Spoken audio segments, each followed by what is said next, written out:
নমস্কাৰ নিউজৰ বাতৰিলৈ স্বাগতম জনাই ষ্টুডিঅ'ৰ মজিয়াত মই উৎপল দাস চাহক আজিৰ বাতৰি ঢকুৱাখানাৰ এটা ভোটগ্ৰহণ কেন্দ্ৰত সৃষ্টি হয় এক উত্তপ্ত পৰিস্থিতি আৰক্ষীৰ জিম্মাত পলিং বিষয়া নিউজৰ এক ৰিপৰ্ট ঢকুৱাখানাৰ ভোটগ্ৰহণ কেন্দ্ৰত উত্তপ্ত পৰিস্থিতি আৰক্ষীৰ জিম্মাত পলিং বিষয়া উল্লেখযোগ্য যে ঢকুৱাখানাৰ এটা ভোটগ্ৰহণ কেন্দ্ৰত উত্তপ্ত পৰিস্থিতিৰ সৃষ্টি হয় জানিব পৰা মতে পশ্চিম ঢকুৱাখানা জিলা পৰিষদৰ 10 নং খজুৱা মিলি প্ৰাথমিক বিদ্যালয়ৰ পলিং বিষয়াৰ বিৰুদ্ধে গুৰুত্বপূৰ্ণ অভিযোগ ৰাইজৰ অৱশেষত ভোটগ্ৰহণ কেন্দ্ৰত উপস্থিত হৈ আৰক্ষীয়ে জিম্মাত ল'লে ভদ্ৰকান্ত দলে নামৰ পলিং বিষয়াগৰাকীক ভাল লাগিছে এনেকৈ লৈ যোৱাৰ কাৰণে এখেতক চাকৰিৰ পৰা নিলম্বিত কৰিব লাগে বুলি আমি অসম চৰকাৰক আহ্বান জনাইছোঁ। ধন্যবাদ জ্ঞাপন কৰিছোঁ। ঘটনাটো এনেকুৱা আছিলে আমি প্ৰথম টাইমত আমি যিসকল বুঢ়া বুঢ়ী আছিলে এখেতসকলক আমি প্ৰথম অগ্ৰাধিকাৰ দিছিলোঁ বুথটো চাপ দিবৰ কাৰণে ইচ্ছাকৃতভাৱে বুথটো চাপ কৰিব লাগিছিলে কিন্তু ইচ্ছাকৃত নহ'ল কাৰণ 2 নম্বৰ আৰু 3 নম্বৰ পুলিং অফিচাৰে এই বেলেগ পেপাৰখন লৈ পিনি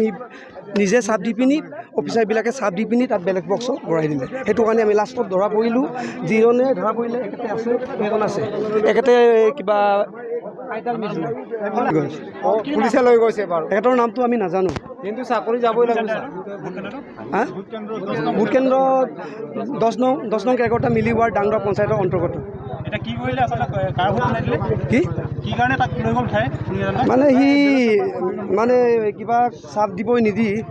নিজে মানে দি পিনি দিয়াৰ কাৰণে নিজৰ মতে দিয়াৰ কাৰণে তাক লৈ গ'ল মই মোৰ মা আনিছিলোঁ মায়ে দেখিব নোৱাৰে কিবা খোজ কাঢ়িব নোৱাৰে মই নিজে মাৰি দিম বুলি কৈছিলোঁ মাকক তই মাৰিব নালাগে বুলি মই মাৰি দিম নহ'লে মোৰ মা বাক মই কেলৈ মাৰিব নোৱাৰিব মই মাৰি দিম বুলি কওঁতে মই মাৰি দিম হ'ব বাৰু তয়ে মাৰি দিবি আৰু মোৰ মা মই লৈ যাম মায়ে উঠিব নোৱাৰে মই ধৰি লৈ যাম মই লগত আছিলোঁ তেতিয়া মায়ে কৈছে কিটো লগাম বুলি বাল্টিন চিনত লগাই দিম তেতিয়া কাপ প্লেটত লগাই দিছে এইটো কাপ প্লেটত লগাই দিছে তেতিয়া মই বেলেগ পেপাৰটো লৈছিলোঁ বেলেগ পেপাৰ সোনকালে বেলেগ পেপাৰ লৈ এখন আনি দিয়া মই নিজৰ মাক নিজে মই মাৰি দিম বুলি তেতিয়া মানুহজনে লৈ আনি দিছে তেতিয়া মই নিজে বুট মাৰি দিছিলোঁ মই এই পেপাৰটো লৈ আনিছোঁ এতিয়া ইয়ালৈ বাহিৰলৈ তেতিয়া কাৰ বাগত গ'লে নাজানো এইটো মই লৈ আনি পেলাই ৰাইজক দেখুৱাইছোঁ এনেকুৱা 2 নম্বৰ কাম কৰিছে এই মানুহজন এইটো পুলিং অফিচাৰে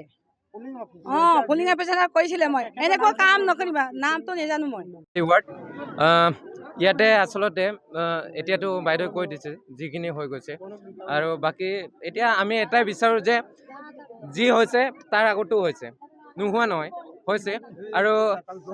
বুঢ়ী তাৰপিছতো বুঢ়া বুঢ়ী কেইজনক আমি আগতে অগ্ৰাধিকাৰ দিছোঁ মানে ভোট দিবলৈ দিছোঁ চান্স দিছোঁ সিহঁতক তাৰপিছত মোৰ নিজৰ আইতাৰ লগতো এইটো হৈছে আইতাই কৈছে পাছত মই যোনটো দিব বিচাৰিছিলোঁ সিটো দিয়াই নহ'ল মানে সি মানে বেলেগে দি আছে আৰু ভোটটো সি দি আছে নিজ মতে যোনটো পিজিং অফিচাৰ আহিছে সি দি আছে পলিং অফিচাৰ সি নিজ মতে দি আছে তাৰমানে এতিয়া কৈছেগৈ ঘৰত আহি কিনে কৈছে আইতাই কৈছে মই যোনটো দিব বিচাৰিছিলোঁ সিটো দিয়া নহ'ল মানে তাৰ ইচ্ছাকৃত মতে সি দি দিলে এয়াই আৰু এখেতৰ নামটো এতিয়া আমি জানিব বিচাৰিছিলোঁ ইমান ট্ৰাই কৰিলোঁ কিন্তু আমাক ভিতৰত সোমাব নিদিলে এতিয়া পাছত সোমাব নিদিলে তাৰপিছত আকৌ এতিয়া ডাইৰেক্ট পুলিচে উঠাই লৈ গ'ল আমি চান্সে নাপালোঁ সুধিবলৈ তাক গ্ৰেপ্তাৰ কৰা বুলি এতিয়ালৈকে আমি গম নাপাওঁ কিন্তু উঠাই লৈ গৈছে আমাৰ ইয়াৰ পৰা যে কিন্তু যেনেকৈ উঠাই লৈ গৈছে